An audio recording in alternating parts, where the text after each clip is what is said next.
I am opening. Hello, everybody. Welcome to Mismatch Readers Club. I'm Eliza, and I'm sitting here with Hannah, who's here every week. So yeah, why did you say that like you were surprised that I was here? I've been in your house for like 4 hours. Truly. We have just spent 30 minutes talking about various D&D podcasts that we both listen to, and regrettably didn't record any of it because I feel like that would have been fun conversation for you all.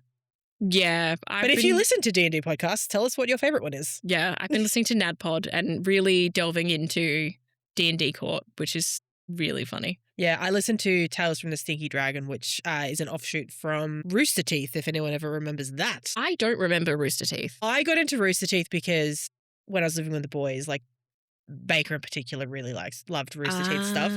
So I got into like their Let's Play videos. And then when they announced that they were doing a podcast, I was like, oh, this sounds interesting. And I love Barbara. She is probably one of my favorite people from Rooster Teeth. I'm looking at it now. And I've definitely seen these guys. Oh, you would have seen these people before, for sure. Yeah.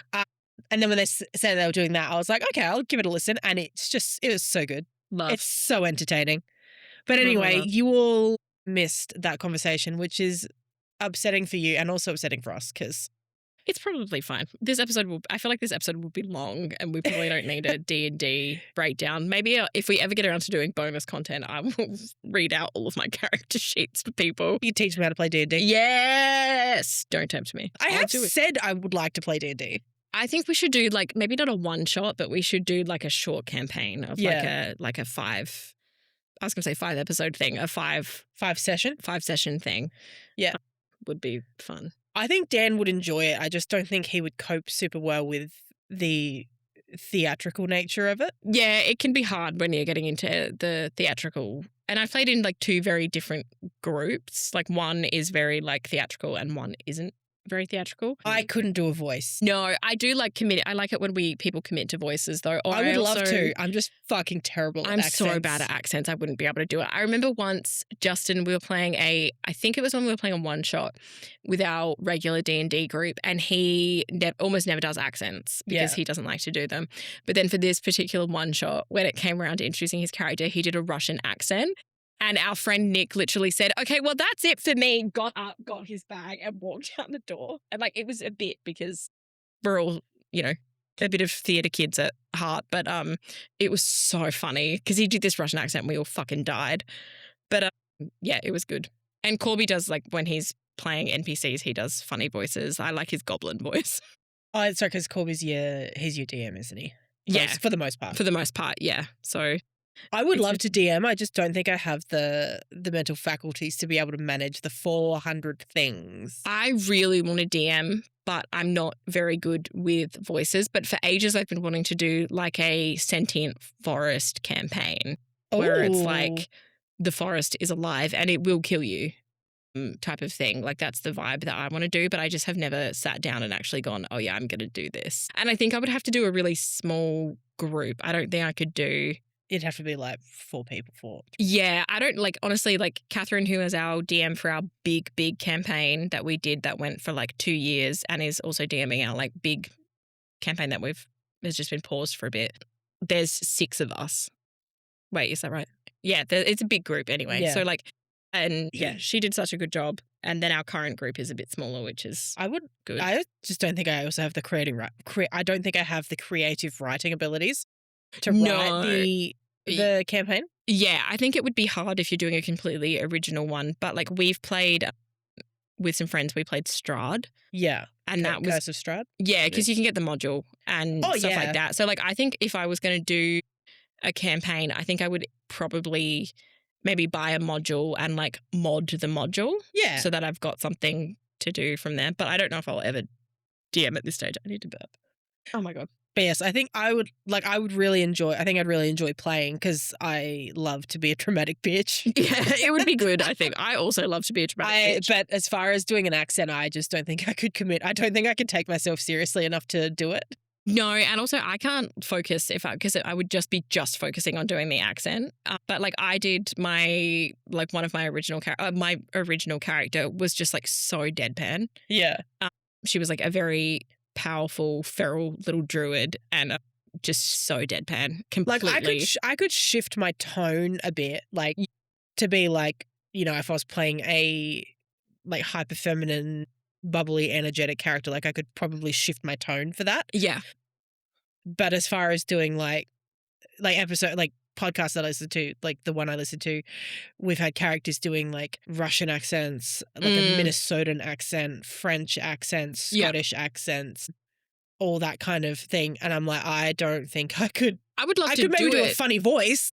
Yeah, I could do a funny voice, but I would forget about it though. I would love to do a accent, but I'm just not good at doing accents. Like the most I can do is like a bad Russian accent, and it's only because someone I used to work with and I would talk in bad Russian accents to each other all day. So I could it just wouldn't work. And this might be the bogan Australian in me, but I could maybe pull a southern accent. Okay-ish. Yeah. I don't know. You're going to get the real twang into it. I'm not even going to attempt. I'm not doing it on the podcast it while we're recording. It just simply won't happen. Absolutely not. All right. So we're not talking about D&D. We'll talk about the Wheel of Plot Luck because we spun at the end of last episode. And we spun the adaptation challenge, which is where we have to read a book and then watch the adaptation, whether it's a TV show or a movie or whichever. Yes. So what have you picked? I have picked Rebecca by Daphne du Maurier, and I hope I'm saying her last name right.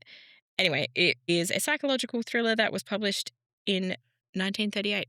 So I'm going. And there are old, 2 adaptations of that. and there's 2 movie. I think there actually is more from a brief look, but there's the 2 that are most well known. One because it's held up as being brilliant, and the other one is held up as being shit. So there's the 1940 Alfred Hitchcock adaptation, which is probably the one that I will prioritize watching, I think. And then there's I think it was 2020 or 2021. Yes. I don't know who directs it, but it's got Armie Hammer and Lily James. Lily James in it. And like Lily James is fine, but I don't really like Armie Hammer. So, and also that adaptation seems to have been widely panned. So I might read it, watch the good adaptation, and then watch the bad one. Suffer through the bad one. So I'm giving myself extra homework by watching the 2 adaptations, but I think that's what I'm going to do. Yeah, that's fair. It's got to go better than the last classic we tried to read. Surely. Stay tuned for that. At very least, you'll be able to watch the adaptation and give your opinions on that. But I have chosen Remarkably Bright Creatures by Shelby Van Pelt. The movie for that actually only just came out on Netflix, starring Sally Field. Love Sally Field. Yes, we love Sally Field in this house. It's a book that I've seen a lot of on social media. It has a very distinct cover. Yeah, it's a very distinct cover. It's also supposed to be a really interesting story. Essentially, our main character works in an aquarium and forms a friendship with this giant Pacific octopus named Marcellus. I've forgotten the name already, but Torva, I think it is. Our main character's husband passed away and her son has been missing for 30 years. And this octopus, because in case you didn't know, octopi are very smart, very creatures, very smart. I love them. And I love octopi, actually. Yeah. And Marcellus uses his incredible intelligence to help help find answers for the disappearance of our main character's son. It sounds fucking interesting to me. Yeah. And I'm down for watching a movie with Sally Field in it. So I think it'll be good. Also, it's like a short-ish book, isn't it? Yeah, it's about 350 pages, give or take. It's not bad. And the movie's like standard movie length, 2 hours. So yeah, it should be fairly easy because Rebecca's 400 and something? 49 apparently. And then, both of the movies are about 2 hours. I don't think I even said what Rebecca is about, but it's about like a woman who is Rebecca, who is orphaned and working as a lady's maid, and then is swept off her feet by a widower called Maxim de Winter, and it's all about the shadow that his late wife casts over their lives as a lingering evil.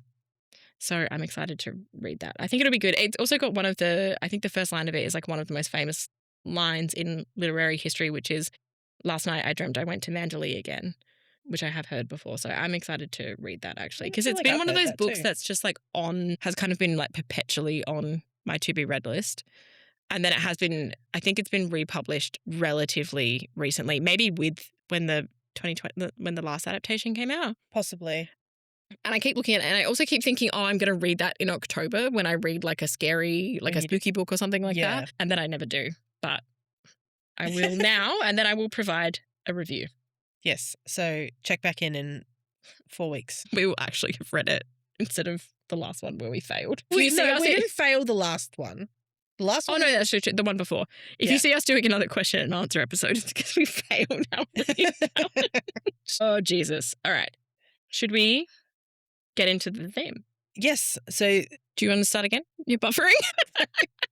That was a really interesting facial journey. My brain just fully short-circuited for a second there. I witnessed that. Wow. It is winter. It is also fucking freezing in Adelaide right now. It is so cold right now.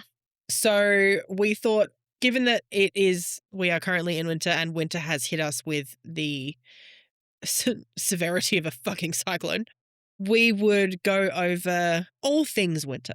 Yes. Books we want to read, books that are coming out throughout winter, the sorts of genres we like to read, and then we thought we'd throw in the sort of hobbies and activities we like to do when it's cold and shit.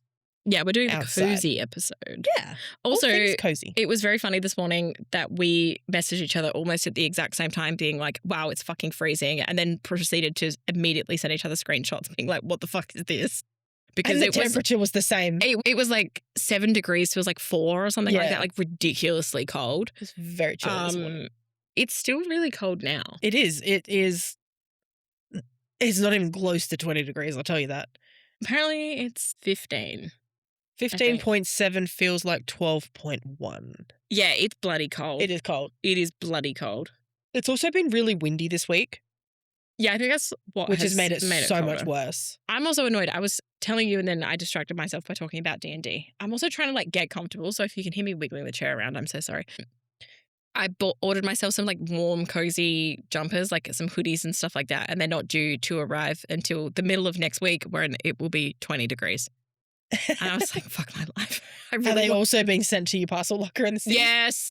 But I'm like, I checked it this morning and it was like, they arrived in Adelaide this morning. And I'm like, please just Ozpost do me a solid and get them to my parcel locker today. Because then I could feasibly go through the city and pick them up and be warm and cozy on the weekend. Chances are no. 0, and it's a long weekend. So I'm not getting them until Tuesday morning at the very earliest. But that's fine. Rude. I have plenty of other warm jumpers. It's just You want the new ones? I want my cozy warm new ones. Anyway. All right. Do you want to kick us off with favourite genres for winter? Yeah. So I actually have an addition to this one after a recent read. Oh.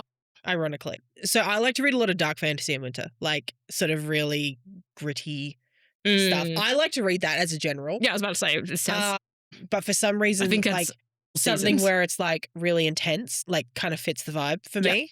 Yeah. Especially same with like anything sort of like dark academia, like anything. I mean, I love an academy setting all year round, but particularly in winter because there's something about like when a novel is set in, like, for example, a book I've read and the sequel that comes out that's on my list of releases is set at a university in the Scottish Highlands. Ooh. I'm like, that's ideal fucking winter read to me. Yep. I do love a good thriller. I love anything that just feels kind of cold and dark. Yeah, yeah. So then like epic fantasy also sort of falls into that. And I do love a mythological retelling in winter. Oh, okay. But I'm also going to add cozy fantasy to that list after reading Feel Glad for the Formerly Villainous. Because that felt like a hug. Yeah, it was. I'm excited to read it. I think I'm it'll be excited so for you to read nice. it. I'm going to try and read it this weekend, famous last words, because I also need to finish like 4 other books. But you've got like a solid week still.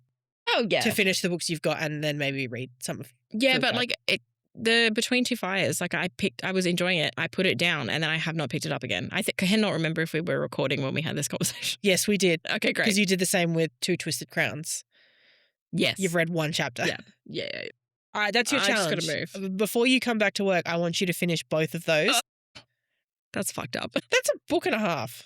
Yeah, but then I also have the Louise Bourgeois book to finish, which I really only have like 200 pages left. Isn't that your bedtime book though? Yeah. So that's fine. That's fine. You can keep that on reserve for bedtime. I literally have no plans next week, which I think is a good way to do leave because normally I pack my leave with plans and plans this and appointments is and like things. Nothing. Like I have literally nothing on. I think on Don't I will say, finish though. Finish what you're saying. No, Don't fall into the trap of I have all this time in the world and then do nothing with it, because I fall into that trap so fucking often. No. And then I end up doom scrolling on my phone for hours and all of a sudden I've lost the entire day. No, I don't want to do. I really, really don't want to do that. And I upset myself when I do it. I've done stuff this week. Like I've gone book shopping and everything like that. And then like cleaned the house yesterday, recording today. I'm getting my hair cut tomorrow. And like, I think next week I want to get my nails done. But that's like basically it. And I just want to like chill and rest and read. So I think that's kind of my plan. Stock up on groceries and snacks. And we're going to grocery shop tomorrow. And all the things. Oh, yeah. And the house is like beautiful and clean because I deep cleaned it yesterday. So like, it's just going to be so nice.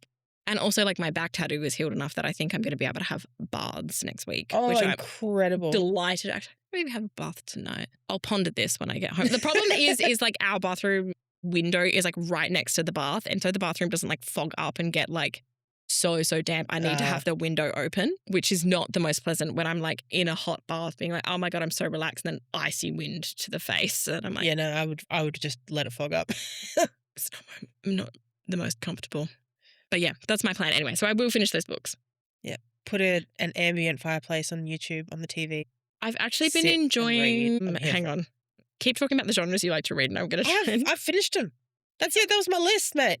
I have been reading, I think it's like Deep Thunderstorm. Oh, yeah. While in a castle type of vibes. Oh, yeah. Is the relax in a historic castle, rain and thunderstorm ambience for deep sleep.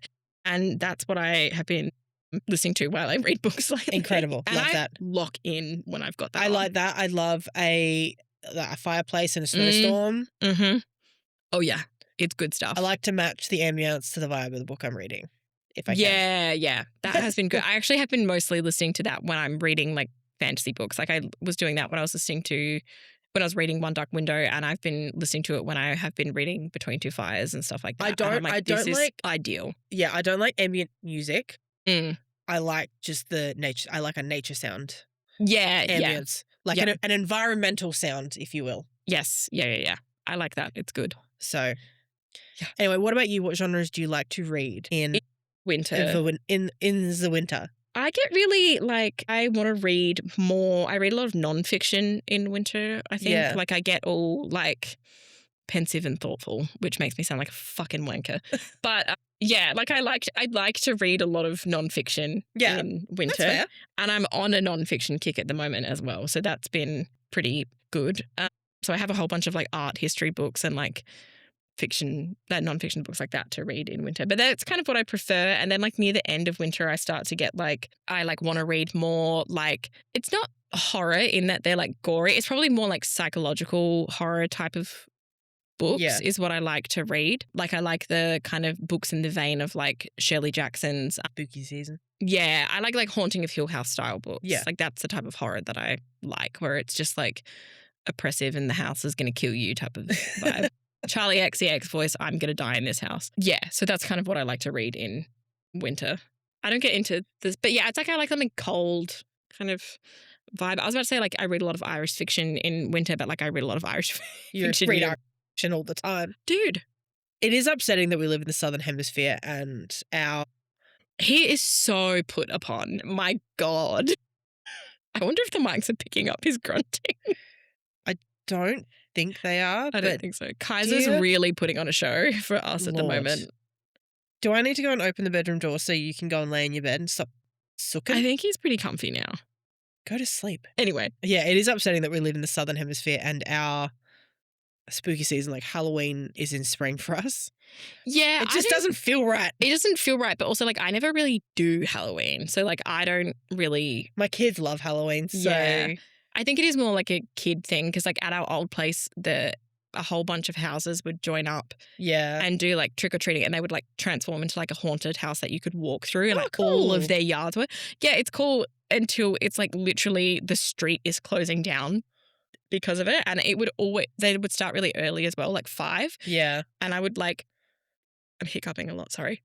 I would get off the bus and trying to get to my old house, and it would just be like walking through hordes of like screaming children. And I'm like, get the fuck out of my way. I've been at work all day. Like everyone move.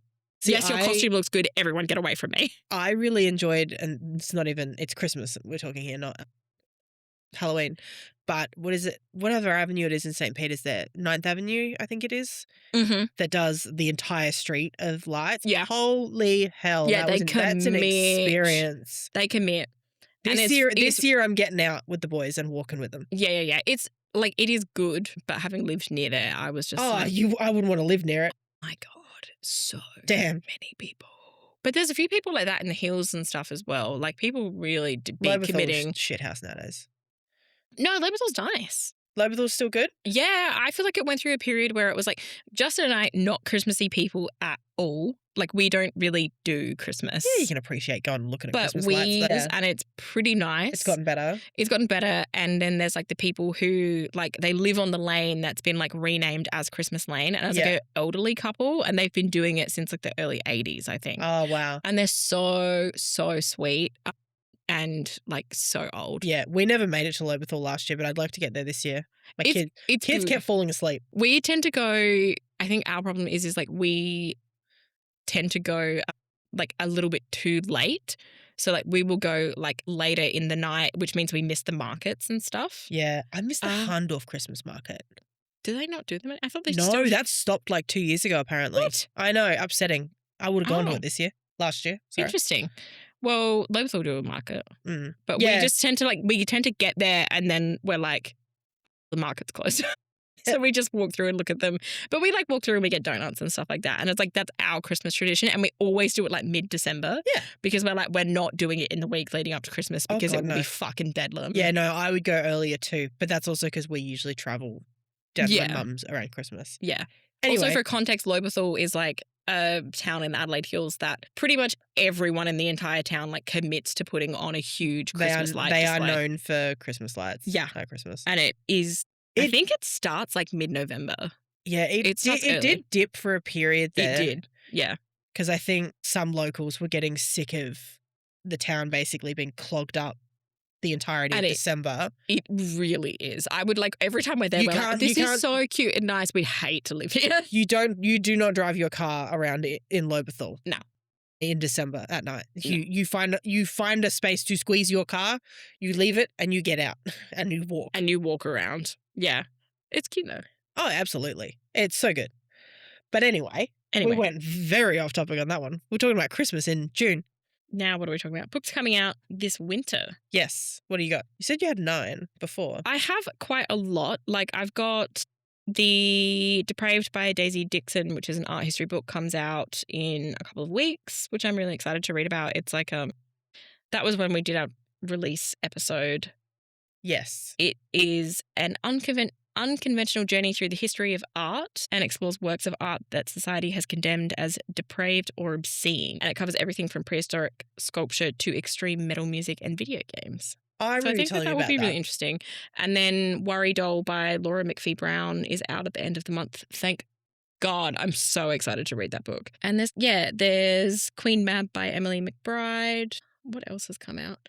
Oh, The Book of Mysteries, Wild Time and the Ritual Year by Rebecca Tomas came out yesterday, I think was its publication date. Yeah, the 4th of June. And that's definitely high up on my list as well.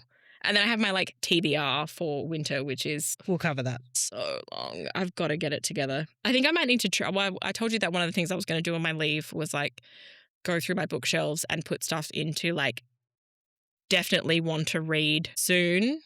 For your priority pile. Priority piles, then, I like, think. Vibes piles. Yeah. So I need to like sort that out. I do God too, help but me. I have nearly 600 books on my shelves. Jesus Christ. I would probably have... Fiction books, I have like 560 something, if I check. Fuck me. 562.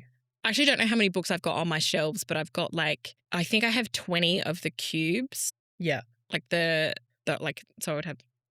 I don't have 20 of the 4-cube bookshelves, but do you know what I mean? Like 20 cubes are full. And then I've got my big floor-to-ceiling bookshelf, which is also full of books. But I'm not sure how many books that I've actually got on there. And then I've got like 95 books on my Kobo that I haven't read.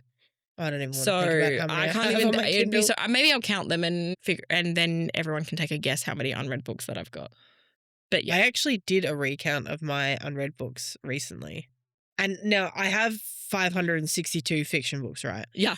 There are probably about 100 or so of those that are like children's or like teenage fiction books, like books I've had since I was a kid. I've got some of my partner's books that he's had since he was a kid. They're all in there. Yeah. I should have categorized them differently, but I didn't. And now I'm kind of paying the price for that. So anyway, call it 450 books that are adult fiction. Of those, at last count, I have not read 275. Jesus. And I have also purchased probably, maybe call it round up 280, because I've definitely bought a few more books since. I don't know how many unread books I've got. I would have so many sitting on my shelves, but we were just talking about this like in our break in between recording, which is like trying to read the books that we already own, but then like, especially because like Eliza gets arcs and stuff like that, like trying to keep up with new ones that are coming out. And then like I follow a lot of like bookish people, and it's like getting FOMO because you see people talking about new books, and I'm like, I want to read that because like so many people are talking about it, and I want to see what the hype is. And then it's like I'm buying books at like triple the rate that I can read books. We have a problem. I've got a no-buy. I need a no-buy for a couple of... Maybe I'll do a winter no-buy. Like maybe that's what I should do. I'm going to do a no-buy from my birthday because my birthday falls smack bang in the middle of winter. Yes. I am a midwinter baby. Yeah. Like almost exactly in the middle. Yeah, truly. The 9th of July. Yeah. Like I'm about as winter as you get. Yes. Don't do a no-buy near your... Fuck no. After my birthday. Yeah. I'm going on a shopping spree. Yeah, actually, to be honest, I was just like, I'm going on a shopping spree. I was supposed to do that for Mother's Day, and I have bought like 3 books because I get overwhelmed. Yeah. I actually thought that for your birthday, I was like, I wonder what I'm going to get Eliza this year. And then I was like, who am I kidding? I'm going to get Eliza a book voucher. That is probably what you'll get from me. Yeah, I think I want to go to Marion and go to the QBD there. Okay. Because I haven't been there in a very long time. I don't even remember where the QBD is in Marion. Is there a Dimmicks in Marion too? Or is it no more? I know there's obviously the one in the mall. There's one in Glenelg. Yeah, the Glenelg one was pretty good. I haven't been there for a few years. I have no idea, actually. I know there's a third one in Adelaide. I genuinely Watch me be wrong. I haven't been to Marion for probably like just under 12 months, I think. I can't remember if there's I don't even remember. I am wrong. It's in Hyde Park. There is a third one in Hyde Park on King William Road. Okay. King William Road? Unley Road. King William Road. Yeah. I know the one. Yeah. Yeah. So I actually wouldn't mind going to that one either as well. Because that one's supposed to be quite good. I don't know. I just want to do a troll through bookstores in Adelaide. Yeah, I think that would be fun, to be honest. Like, I would love to do a troll through, like, my ultimate day would be, like, imprints, Matilda's, Dylan's, I think, and I would just have a whale of a time, which I have done that once before, and it was delightful, but my bank account was like... Maybe we'll do it. We're never going to financially recover from this. Take you with us. We'll go to a bunch of places. Oh, yeah, because I was going to do a come book shopping with me video, and then I had as spoken about in the previous episode, disastrous trip, but that's fine. But yeah, what are you planning on, or what books are you excited for winter?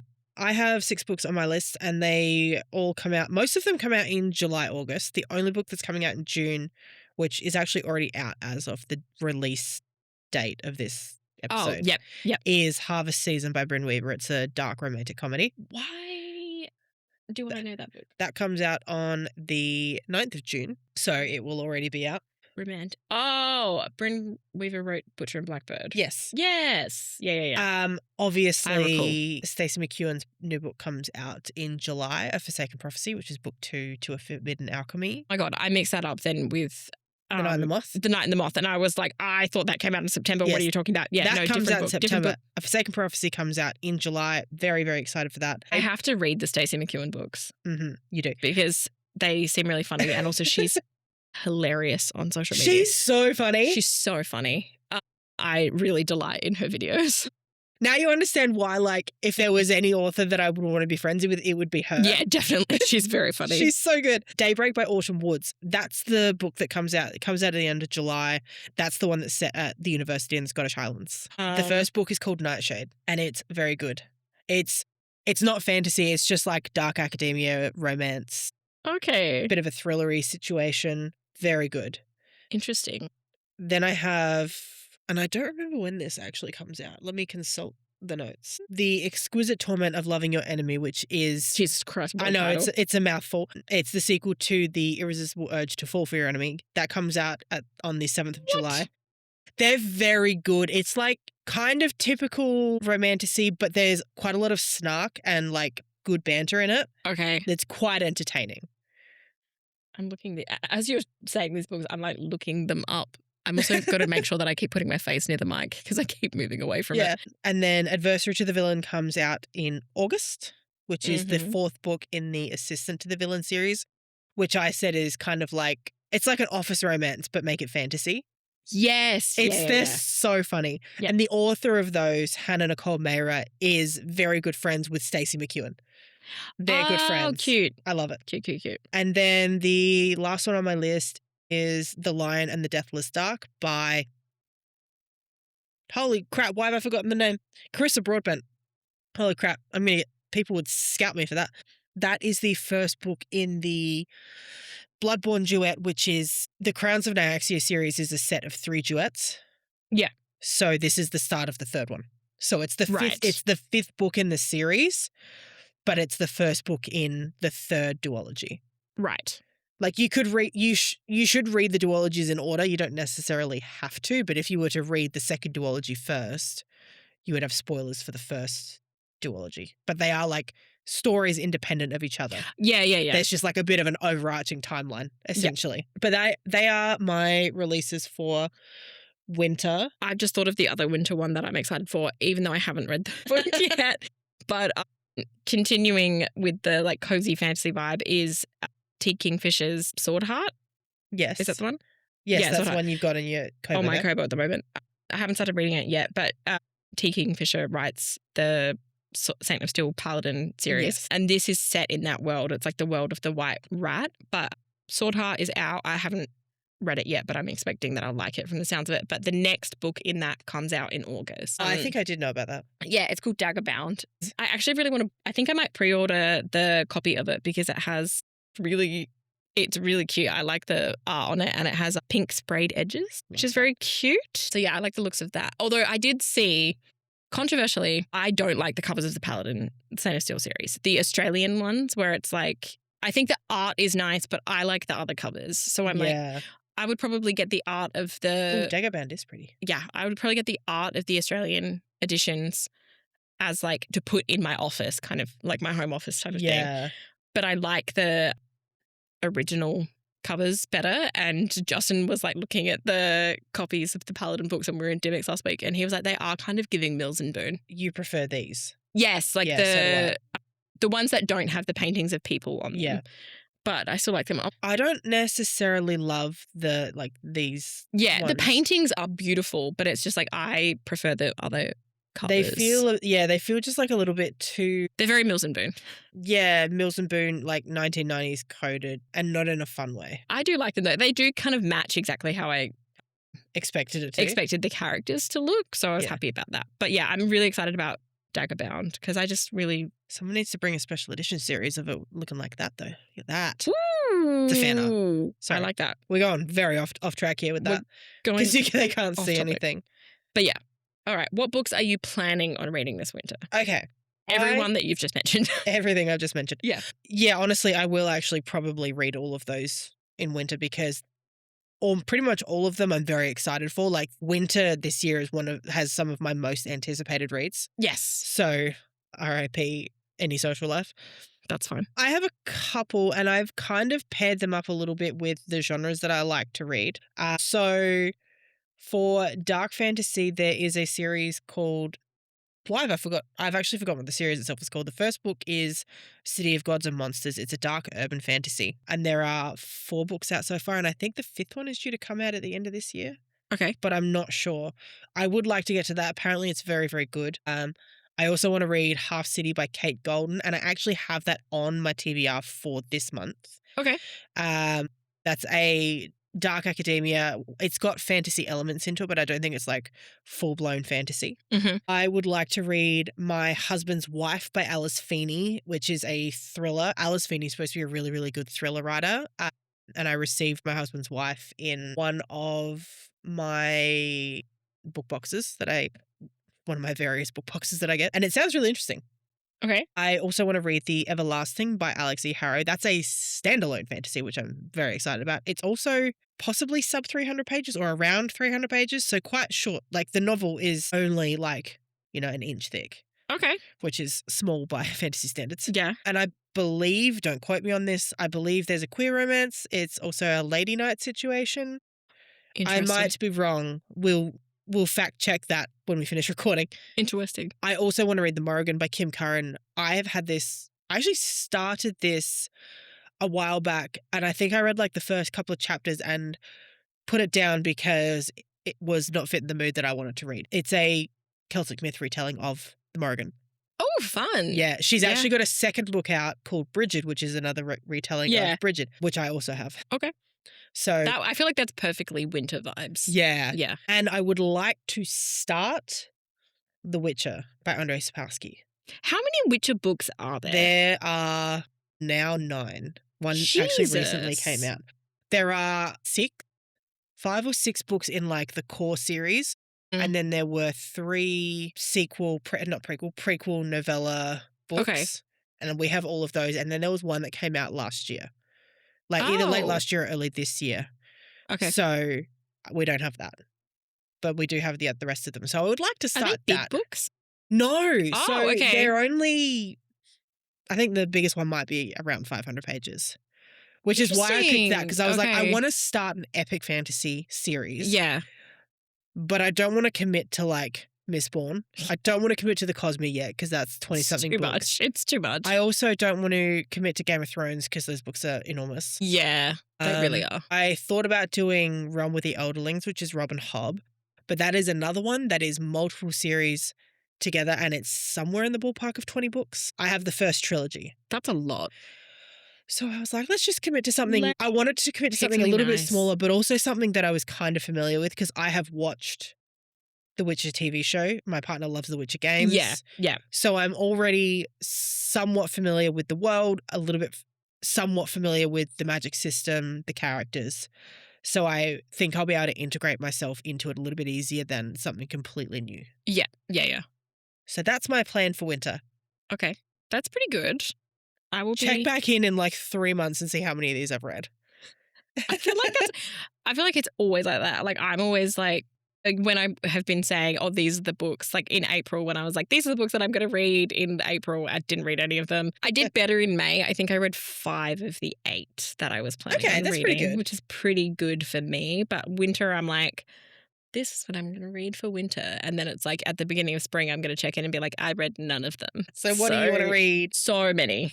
I'm big on the non-fic at the moment. So I have I want to read Vocal Break by Lauren Elkin. I also want to read, it's called The Book That Taught the World to Orgasm and Then Disappeared, Shara Height and the Height Report by Rosa Campbell, which was about the Height Report, which is like a feminist exploration of sex and male power. And it talked about like how like people talking about marriage and it revolutionized essentially like the concept of like the female orgasm.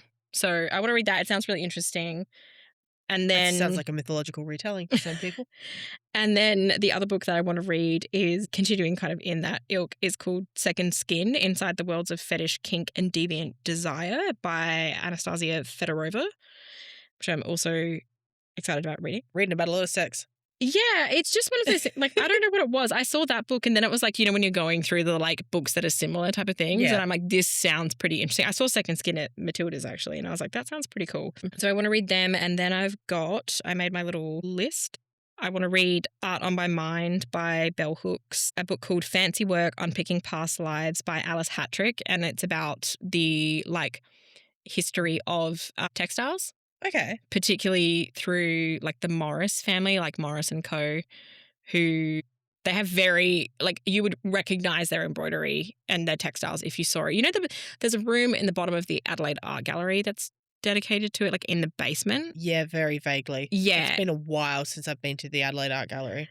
There's that one. And then I want to read, oh my God, there's so many that I wanted to read. There's a book actually called, I think that you might like it. I'm just going to get the blurb up because I feel like you will enjoy it. It is called 20 Minutes of Silence by Helene Bessette.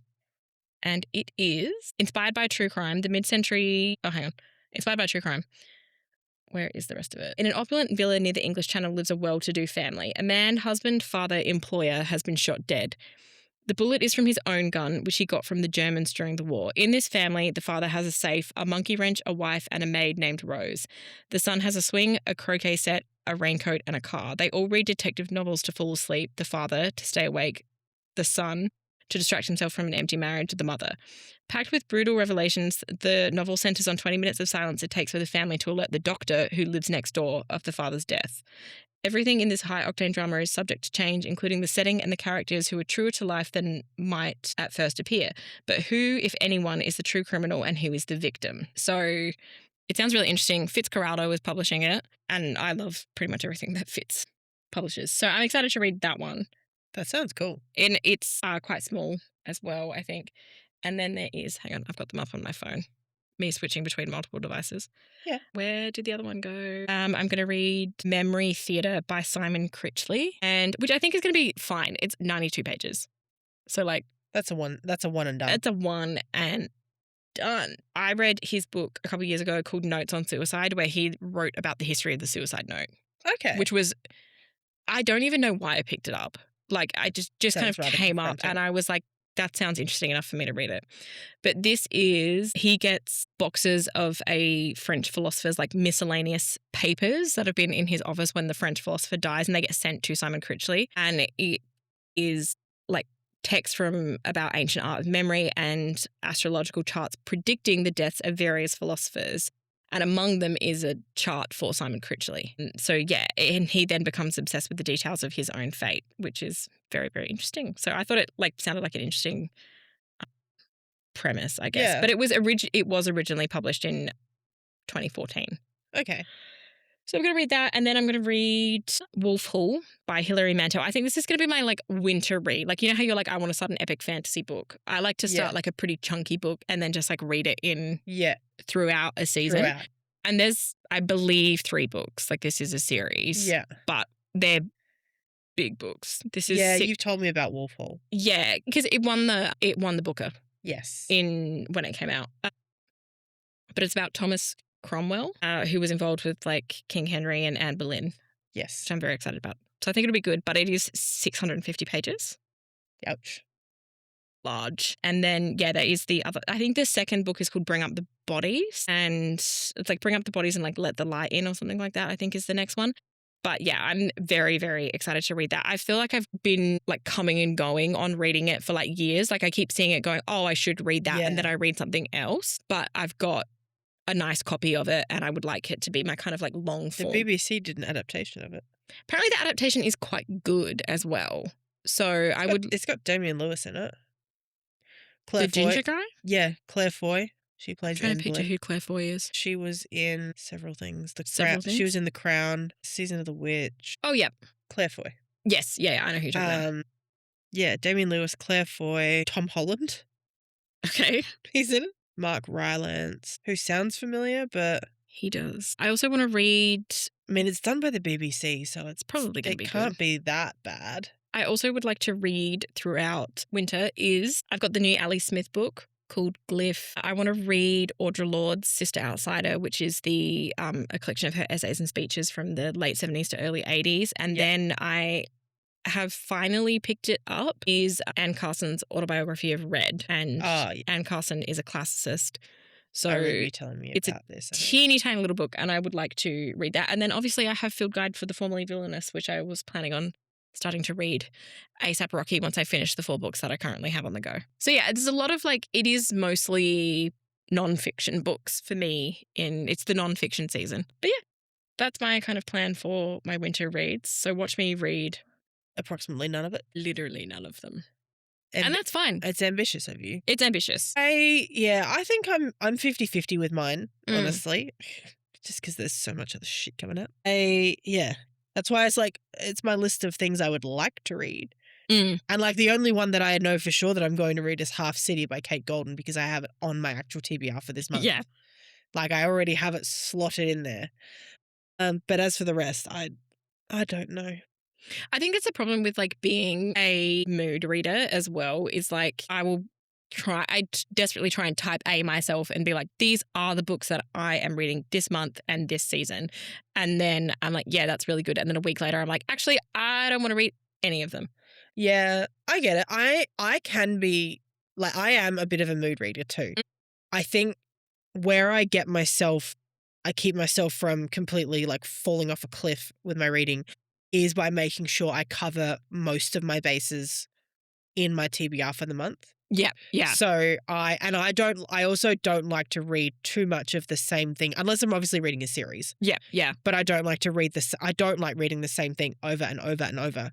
So I try to have this month I think I've got a couple of fantasies. I've got a dark academia.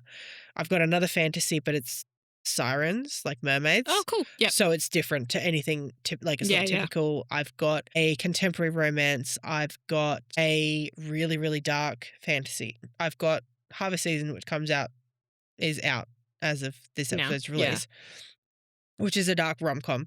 Like I've kind of got all bases covered as far as like genres and sort of moods. So I think that's how I sort of combat my mood reading without completely I think if I allowed myself just to mood read, I wouldn't read much at all. I think because indecision would take hold and I would then just give up and not read anything. I try and have I think for me it's I try and have one non-fiction and one fiction on the go at the same time because then I can switch between the two of them. Yeah. And that definitely helps, I think, with indecision. But with the mood reading stuff, I was talking about it earlier, I did a post on the Instagram recently where I was like, this is what I read in a week, and I read 750 pages. Yeah. And then in the 6 days as of recording since I've posted that, I have read nothing. Yeah. I've read, that's a lie, maybe I've read 5 pages of autobiography I've read, but I have read nothing. I'm illiterate now. But it just is what it is. I'm just not getting anything. And I'm also trying not to put any pressure on myself to be you have to read, you have to read, you have to read. It's because if I do that, then I just spend even longer not procrastinating. playing. Yeah. And, it's a long weekend. I've got time to read. Yeah. It's a long weekend. I'm on leave. I'm going to read. I put myself into a book hangover with the last book I finished. The one about DID? Yeah. I read The Girl in the Green Dress by Jenny Haynes and... Is it an autobiography or is it biography? It's an autobiography. Yeah. She wrote it herself. To give the loosest... I feel like I've read this book, but I'm just going to... It only came out a couple of years, within a couple of years. It's very, very intense. If you don't know who Jenny Haynes is, which a lot of people probably don't, she is also known as the woman with 2,500 alters. Jenny has multiple personality disorder, or as it's known now, dissociative identity disorder. And she created these alters as a result of very, very severe, very far out words today are not our strong suit. Very severe abuse at the hands of her father, both in England and in Australia. Yeah. It's not that book, but I've read another book about that, it's called Today I'm Alice, 9 Personalities, One Tortured Mind. And it came out in 2009. So I would have been 17, 18. Yeah. And it sounds pretty similar. It's her documenting her DID diagnosis, which is after having anorexia and OCD and problems with alcoholism. And it's because of abuse from her father. Yeah. So, this book is co-written by Jenny Haynes and her psychiatrist. And I have... Oh, interesting. I have forgotten his name, unfortunately. I am sorry. So his chapters, he talks about George Blair West. Thank you, George Blair West. He talks about his dealings with her and a little bit more of the science behind diagnosing DID and how DID affects certain people and all of this and that. And her chapters are then quite a bit more leaning into her experience. There's narrative and there's also non-fiction-y. I mean, it's all non-fiction. More informative versus recount. But Jenny Haynes has a PhD. Jesus. In criminology, psychology, social work. Wow. She is Dr. Jennifer Haynes. Dr. Jennifer Haynes. Yeah. She is very, very intelligent. And in 2019, her father was sentenced to 45 years. So he fucking should. He should. Yeah, it says here she's got a degree in psychology, master's in legal study and criminal justice, and a PhD focusing on victims of crime. Mm-hmm. What a woman. Jesus. It is an incredible read, and I will never recommend it to anybody. Yeah. Because that's fair. it is, you know what you're getting into reading this. Right? Yeah. Within the book, there are disclaimers from Jenny saying, like, the next section is very, very intense, very graphic. Yeah. If you don't feel up to reading it, skip to X page and she puts like a black star in. Okay, and like that's a pretty gap good. if you don't want to read over it because it is intense. Yeah. Like It's a big book as well. It's like 500 pages. I had to put the book down Yeah, fair. a few times. I don't think I would be able to read it, to be honest. It'd be I a don't- hard read. I've just seen it's a SBX documentary, the SBS documentary as well. Oh, about her? Yeah, I which is cool. actually should watch that. That would be Yeah. interesting. But no, it was an excellent read. I cannot give it a rating. You won't recommend it to anyone. I will not recommend it to anyone. Like, Yeah. Well, looking at it just then online, like a lot of the reviews are like, it's really hard to give this book a rating because of the content of it. Yeah. But it is an excellent book. mhm, So yeah, I feel like it would be really hard to rate a book like that. absolutely. Yeah. But yes, very, very excellent. So I put myself into a bit of a book hangover with that one. That's fair. Yeah, that would put me in a book hangover as well.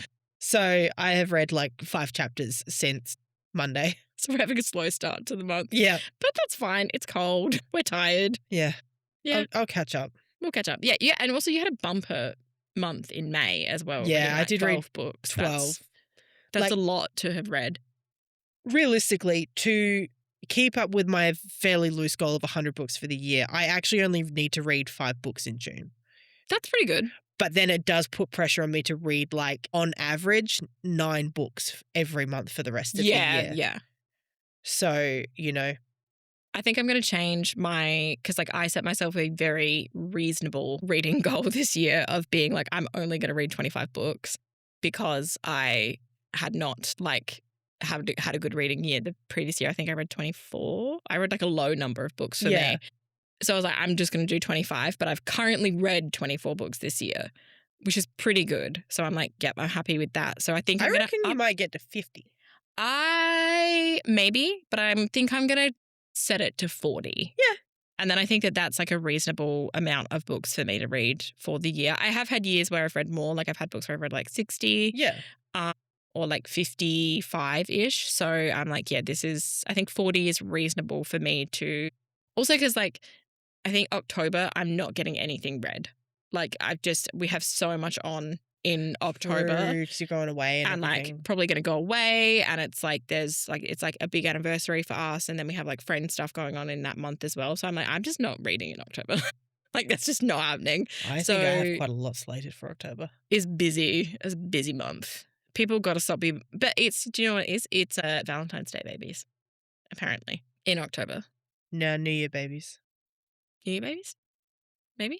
New Yes. Year's, Oh, New yeah, Year's, yeah. January babies. Yeah. Valentine's Day babies would be November. So anyway, there's too many people born in October. There's too many Scorpios. There's a plague of them.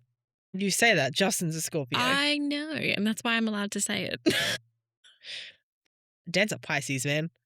Interesting. Okay. He's a cusper, though. He's an Ah. Aquarius Pisces cusp. Okay. Dale is a Pisces man. Yeah, which that's is interesting. We're an interesting combo, I think. Where, though? What's his birthday? March 7th. Oh, so he's like bang in the middle Pisces. Yeah. He's well Pisces. Yeah, Dan's February 23rd. So like literally cusp Pisces. That's Which cusp. makes and sense. what a cusp. Pisces and Aquarius. What a cusp. Yeah, weird and emotional. Which is honestly Dan. Yeah. Yeah, I could see that. Like, Yeah. kind of quirky, kind of doesn't give a shit what anyone thinks, but like deep down actually It does. Yeah. Yeah. Justin is a very stereotypical Scorpio. You are a very stereotypical Taurus. So much. The most like the the most way- Taurus-y Taurus that ever yeah, Taurus. when Catherine met me for the first time, she described me as having potent earth sign energy. And I don't think anyone has ever summed me up better as a human Truly. being. Like, yeah, if you see a stereotype of a Taurus, I probably fit it. See, I feel like I'm a Cancer, like, and I'm smack bang middle Cancer. I don't think you're that cancery because I don't know. I feel like I associate people who are cancers as being like very emotional people. Yeah, Because like I have a Cancer moon, and I feel like that explains me being. If we're gonna get woo woo about it, Let's get woo woo. We've only been recording for an hour at this point. But Yeah, yeah, yeah. a little bit woo woo. Yeah, but I think a lot of people attribute the sort of really emotional crybaby-esque to June Cancers, and I am a July Cancer. Strengths: empathetic, nurturing, deeply protective, and highly imaginative. I think that sums you up. Yeah. And then also weaknesses: moody, overly sensitive, defensive, prone to retreating into a hard emotional shell. Yeah. Yeah, That's me. you. Best matches: Scorpio, Pisces, Taurus, and Virgo. Yeah. That's why we're besties, brother. Opposite sign: Capricorn. Yes. Yeah, that's fair. I do well. I get along really well with Capricorn people. Cancer is a sensitive, intuitive zodiac sign that prioritizes family and home. Yeah. Yeah, that sounds like To you. be fair. Yeah. Yeah, that's pretty. I'm very Cancer with the exception of the fact that I'm not like highly emotional. I'm very much like hard shell crab Cancer. Yeah, you really, really are. Whereas I am. But that makes sense if you've got a Cancer moon. Like I have a Scorpio moon. That makes sense. Yeah. That makes a lot of sense. Oh yeah. Whereas And a Taurus rising. Interesting. Yes. My big three are Taurus sun, Cancer moon, Libra rising. That makes sense. You indecisive bitch. Yeah. Anyway, key personality traits of a Taurus are strengths: reliable, practical, patient, devoted, and hardworking. I don't know about the patient bit, but anyway. Rude. Weaknesses can be stubborn, possessive, and resistant to change. I don't think I'm that possessive, to be honest, but I'm very stubborn. Like I'm cut off my nose to spite my face stubborn. I think, yeah. I think as far as like possessive goes for you, it's more. If I don't like your answer, I'm cutting it out. No. You hate. Mark this and edit it. You're possessive over your achievements. What do you mean? So like you would hate if someone else took credit for your work. Yeah, a little bit, yeah. But also the other thing is like I think you don't need the recognition, but you don't want somebody else getting the recognition when you're the one that's done it all.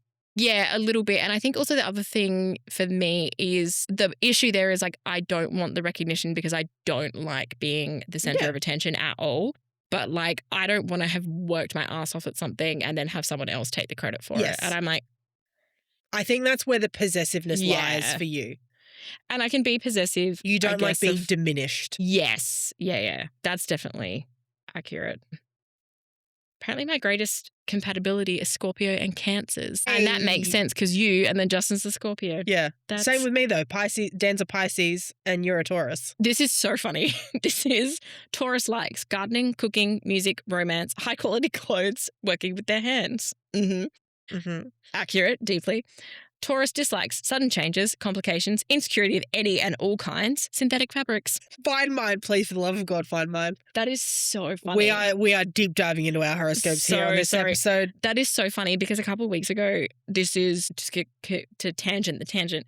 I was like coming into work and I got so overwhelmed and like sweaty and hot in my jumper. And then I was like, this is because this is a shitty synthetic jumper and I'm not doing this. And I was on the train looking up like cotton blend jumpers and adding them. And I bought a whole bunch of like cotton knit jumpers or like very breathable fabrics. It's just a delight. It's really good. So I'm very happy about that. Okay. Cancer likes art, home-based hobbies, relaxing near or in water, helping loved ones, a good meal with friends. Yeah. Cancer dislikes strangers, any criticism of mum, revealing anything in their personal lives. Yeah, that's pretty right. Yeah, that's pretty accurate. I like to stay a little bit mysterious. But like with certain things, I'm pretty open to talking about them. Like if you get me chatting, particularly if I've been drinking, I can be a bit of an oversharer. Same. I'm a chronic, but I think I'm just naturally like a chronic oversharer anyway, and I have to like pare it back. Listen to the amount of shit that I've said about myself on this podcast. Like that's information that you should not get out of me without waterboarding me, I think. But I'm just like, I'm going to say it anyway. But it's because we're sitting across from each other having the conversation. Yeah, so exactly. You are really only saying it to me, but the problem is there's a microphone recording us. Oh, if I think about the people, like sometimes I was listening to the episode where because I don't edit the episodes. I just giving Eliza full credit. I record and then I disappear and then Eliza tells me that the episode's coming out. I do an Instagram post and then I listen to the episode. But when we were listening to the episode where it was like me talking about how every time I watch The Shining, I have sex with whoever I'm watching it with. Oh, yeah. And I was just like, fucking hell, people I work with listen to this podcast. I was like, oh no. Which also means that people you work with are going to hear your photo booth story. That's fine. There was no nipple involved. It's all good. I've accepted it. I'm a chronic oversharer. They honestly have I probably would tell people I worked with that story anyway. Yeah. Yeah. Look. So, Yeah. And that's the thing. People that are listening that you like people that you work with that listen are the people that you probably they would would have know told me the story most. anyway. Yeah. Yeah, that's funny though. Yeah, your greatest compatibility is Capricorn and Taurus, which, yeah, I feel like makes sense. The Happy with Capricorn that? being my opposite sign. Both Yeah. cardinal signs. I think Scorpio is my opposite sign Yeah. because Scorpio and Taurus are Mutable. sister signs because they're 6 months apart. Are they mutable or are they fixed? I forget. There we go. Scorpio. I'm looking at Scorpios now because of Justin's star sign and greatest compatibility. Can I talk? No, we cannot. Compatibility. Taurus and Cancer. Yeah, that tracks. Tick, tick, tick. Scorpio likes truths, facts, being right, accurate, Yeah. teasing and passion. Yeah. Scorpio dislikes dishonesty, revealing secrets, superficiality, small talk. Yeah. That's Justin through. That's my man's. That is very much. That is him. Very much Justin. Yeah. That's pretty funny. I'll find Dan now and then we'll move on from the tangent. Hang on. Where is Pisces? Pisces is an interesting one because it's like it's partly Dan, but also partly not. Hang on. I've clicked the wrong one. Yeah. Da, da, da. Greatest compatibility, Virgo and Taurus. Yeah. Interesting. Pisces likes being alone, love, sleeping, music, romance, swimming, and spiritual themes. Interesting. I'd say no to the spiritual themes and maybe the romance, but everything else, yes. Pisces dislikes. I actually cannot speak right now. Know-it-all, being criticized, the past coming back to haunt, cruelty of any kind. Yeah. Yep. That's accurate? For the most part, yeah. For the most part, yeah. Okay. Interesting. Well, he certainly doesn't like being criticized. That's been the cause of many of our arguments. Justin definitely hates small talk. Yeah. Yeah, he's a man of few words and none of them are small talk. He does not like small talk. So I don't think I've ever had a conversation with Justin about his job. It's because he just is Doesn't like, care. Well, I don't think it's that he doesn't care. It's just like, I think he just views his job as like, it doesn't make up an important part of him, if that makes sense. It's like, it's the thing he does, but it's not who he is type of I kind of feel that way about my job. Yeah. Like I like what I do and I feel like I do good with what I do. Yeah. But it's not like I'm trying to phrase it without giving away what my job is. But the work that I do, like the support work that I do, it's not like I'm doing the job of the people that I do work for. Yeah, I know what you mean. Yeah. My kind of thing is if I was one of those people, then yes, like they live and breathe their jobs. Yeah. And I think that's the thing is like, which was actually a healthy realization. That's going to sound so fucking confusing to anyone know that doesn't know what I do for work.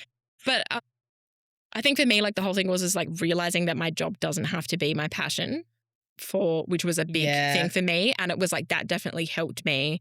Like I am definitely like overachiever, hard worker type of thing. Like I need to set better boundaries, I think.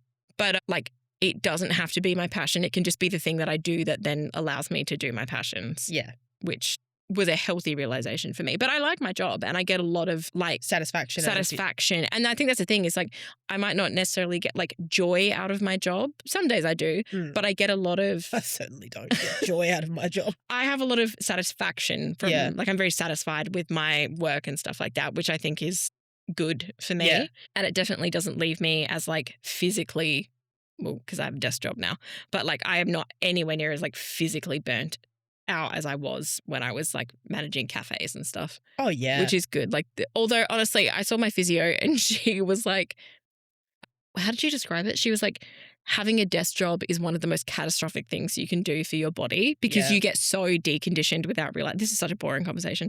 I'm so sorry. But like, she's like, you get so deconditioned without realizing it. And then she read me for fucking filth about the state of my spine and my pelvis. And I was like, all right, here's $200. See you later. Not going back there. No, she's excellent. I would like, honestly. Maybe I should go to her. Oh my God. And actually she'd be convenient for you. She's pretty near our work. But yeah, I got dry needling from her. I love dry needling. Delightful. Horrifying, but delightful. Anyway. I'm not concerned with needles, so. Now we've gone very off track for like tangent. 20 minutes. What are your favourite winter activities or hobbies? Well, obviously reading. That's honestly probably the number one thing that I do in winter because it's cold and I want to be under a blanket. Yeah. And I can do that with a book. I also play a lot of video games. I mean, I play video games all year round.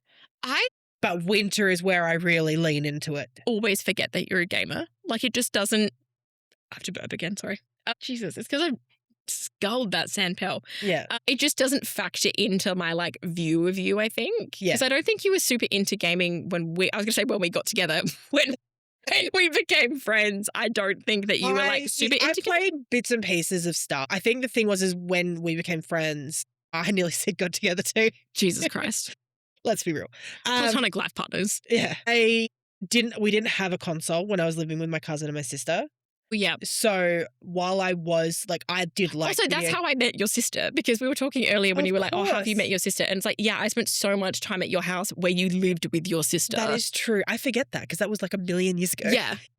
Jesus Christ. But then when I moved in with the boys, they were all gamers. Mm-hmm. So then we had consoles out the wazoo. Yeah. So then I think that's when it started to pick back up for me. Yeah. Yeah, that makes sense. And then obviously I moved to Queensland and Dan's a big gamer. So it just kind of kept going. Yeah. Like I think it's definitely grown in like the last decade. Like I played a lot of video games as a kid. And then I had a period, like a lull period in like early adulthood because I just wasn't in a house where I had a console. And then it's grown again. Yeah. So yeah, but like I am a pretty big video gamer. I like to play either, again, cozy stuff, but like I like Stardew Valley. I had an Animal Crossing phase. I am currently, because it's very thematic, I am playing a book called The Arcane Librarian. Playing a game. Oh, yes, you said The Arcane Librarian. Yeah. And you literally walk in, like the whole game is you walk into this library at this like magic university and every single book on that is supposed to be on the shelves is on the floor.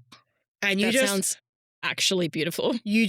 When we finish recording, I'll boot it up and show you. Delighted. You literally just walk around like you have 2 levels and there's like a map on the bottom level, there's a map on either side of the stairs that shows you like the sections. Yeah. And you just walk around and you put them in and you put them in order and you have to work out where each one goes. That just sounds delightful. It's so therapeutic. Yeah, I like the sounds of that. If my laptop didn't like scream at the thought of having anything more than a fucking Microsoft Word on it, I would probably try and play it. And like I have played it for like 6 hours and I have shelved like 800 books. That's it. Beautiful. Like I will play this for so long. Stunning. Dan's like, why? Because it's fun. It just sounds like it's easy. It's soothing. It's satisfying because I'm like tickling that like need to organize things itch. Yep. I was like, but it's also really fun. Like some of the titles are really, really funny. Okay. Nice. Because there's a psychology section in there, and one of the book series is the psychology of backseat gaming. Like me when Justin's gaming. There are some like funny little titles in there, and it's just, it's just really satisfying. Nice. It sounds fun. It sounds like relaxing to play. I mean, I also play Tales of the Shire, which is like a Lord of the Rings themed game. It was a little bit controversial because when it came out, there were a lot of bugs. I think it's really cute. I did hear about this. It didn't deliver. I don't think it delivered what people were expecting or quite as much as people were expecting. I think it's fun. You come into the Shire and you have this little hobbit house and you have to you fix it up and you grow things and you sell things and you complete these little tasks for people and it's fun. So I like those, or I like deep diving into like a really epic RPG game. Like Baldur's Gate? Baldur's Gate. The only game. Like Baldur's Gate. Yeah. Legend of Zelda, because the last two, like Breath of the Wild and Tears of the Kingdom, which are the last 2 entries, have both come out in like May. Yeah. So I remember Justin playing them. Like, so, you're in the middle of winter when they're out, and they're kind of like a little bit of a hybrid between like an epic fantasy and like a cozy fantasy game. Yeah. Because it's very like, I wouldn't say kid friendly, because you're still killing things with swords. But it's a little bit more, it's a Nintendo game, so it's a little bit more bright and pretty and cute looking. Yeah. But they're excellent games. So they're sort of the 2 genres I like to play gaming wise. I also like to bake. You do like to bake. And I bake a lot more in winter because it warms my house up with the oven, which is always helpful. Yeah. And like winter is when you want to be eating like things like cakes and cookies and like warm things out of the oven. My baking has increased so much in the past few weeks because it's been colder, and I'm like, you know what I'm going to do on the weekend? Bake something. I'm going to bake something. I would like to bake some more. I might do some baking this weekend, actually. I want to make a focaccia. I haven't made one in ages. I feel like that'll be good. I've got some nice I need to olives restart my sourdough starter because the other one we had a couple of days when it was hot. It was right there. It was like 2 days out from being ready to use. Oh, no. And then we had a couple of really fucking hot days and it went moldy. Devastating. I was distraught. Yeah. I don't play as many like board games, tabletop games as you, but I do love on a cold night having like a board game night. Yeah, board game nights are fun. I love a board game night. And of course, when We it's have a cold good outside, collection at the moment as movie well. marathon. Oh, yes. I love A movie marathon. Sounds like it's time to watch Lord of the Rings. Truly. Lord of the Rings time. It's always time to do Lord of the Rings. IMO. If it's not fucking pissing down with rain, I don't mind a good like outdoor walk. Yeah. I was going to say when it's colder. One of my favorite things to do in winter is go for a beach walk. Like I love to go for a beach walk in winter. I don't care if it's freezing cold. I'll just put on a big coat and I'll go for a little walk. Every time I've hiked Morialta has been in winter. Bold. Also bold hiking Morialta, to be honest. Wait, did I? I say I've done it I say every time. I've done it 3 times, I think, in my life. I'm trying to remember if I was hiking No, I was at Mount Lofty. I did Morialta with Baker once. He hated me for it. Yeah, I don't blame him. I did Mount Lofty, Waterfall Gully. Yeah. And I slipped and dislocated my shoulder. Oof. So, because I landed essentially on my elbow and jolted my arm up. And then I was just like, oh, I don't think my arm's right. And when I pulled my shirt up, you could see my shirt. It was so gross. I've done Anstey's Hill, which is a bit more just like a bushwalk. Yeah. That's out at Tea Tree Gully. Oh, yeah, that'd be nice. Gully Way. That's not bad. But yeah, I like a good, an outdoor walk of some description. Yeah, it's nice. I don't want to be sweaty and getting beach, horrifically sunburned. As long as it's not pissing down with rain. I don't even mind if it's raining a bit. If it's raining, I would take raining a bit over being super windy. When we met up and had coffee earlier in the week and it was like a fucking wind tunnel when we were walking, I was like, this sucks. Yeah, that's fair. So I don't like that, but I do like I like a rainy day. I like storms, so... I love a good winter storm when I'm inside. And I hate getting cucked by the bomb app where it's like, there's a high chance of thunderstorms and then it's nothing. And I'm like, what? One rumble of thunder at the distance. I'm like, what do you call this? What do you fucking think I am? Drives me nuts. What else do you like to do in winter outside of beach walks? Baking is a big one. Yeah. But I just like to bake and I like the stuff that I like to cook is more wintry foods. Yeah. I like to do anything that takes me hours, to be honest. I'm in the kitchen, I have a podcast on or a record and I'm like, I'm going to cook an elaborate dinner or something. I made the best potato and leek soup the other week. It was so good. I love it. Did have speck in it, so... No, I have my potato and leek recipe down perfectly for I just a vegan love a good creamy winter soup. I want soup and bread. I'm very easy. Brother, we ate pumpkin soup. I'm a pumpkin soup girl. I love me pumpkin soup. I love pumpkin soup. Yeah. I'm like a medieval peasant. Yeah. I just want a loaf of bread and some kind of broth. The potato and leek soup we made, we both ate with half a loaf, the big loaves of garlic bread that are just cut in half. With delicious. We had half of that. He had the top, I had the bottom. Beautiful. Just if I'm having soup, I'm not eating it with a spoon. I'm eating it with bread. Bread is the spoon.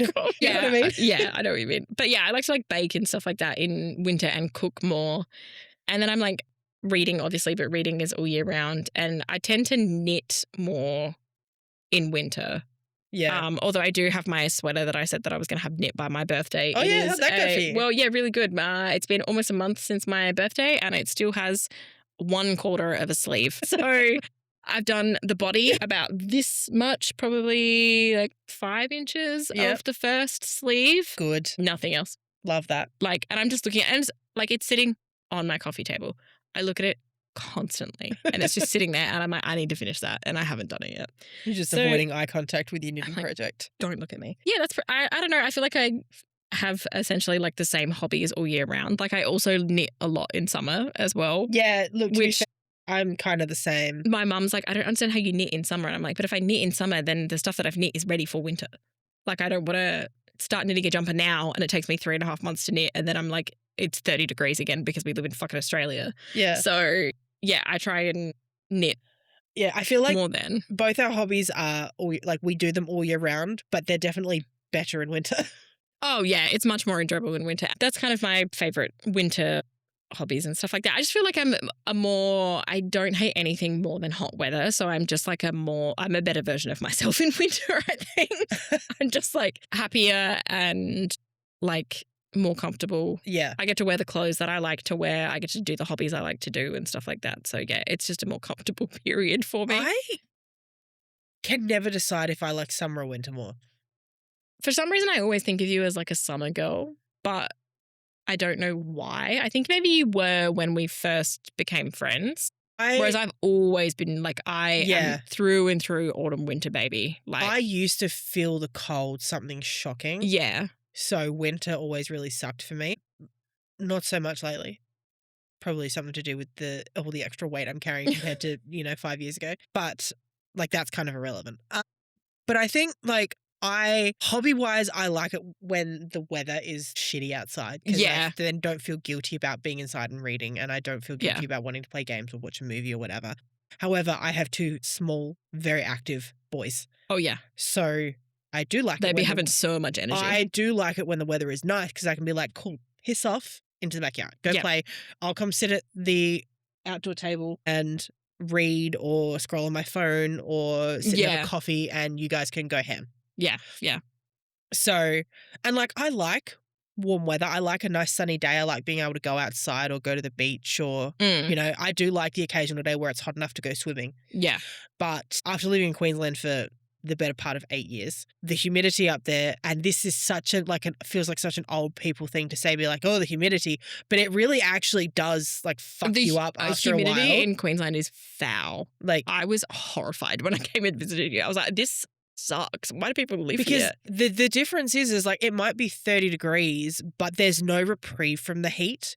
Whereas down here, if it's 30 degrees and it's hot, you go in the shade and it's not necessarily, it's not cold, but it's at least enough of a reprieve from the sun.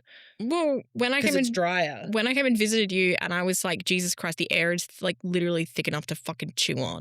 Oh, yeah. It was gross.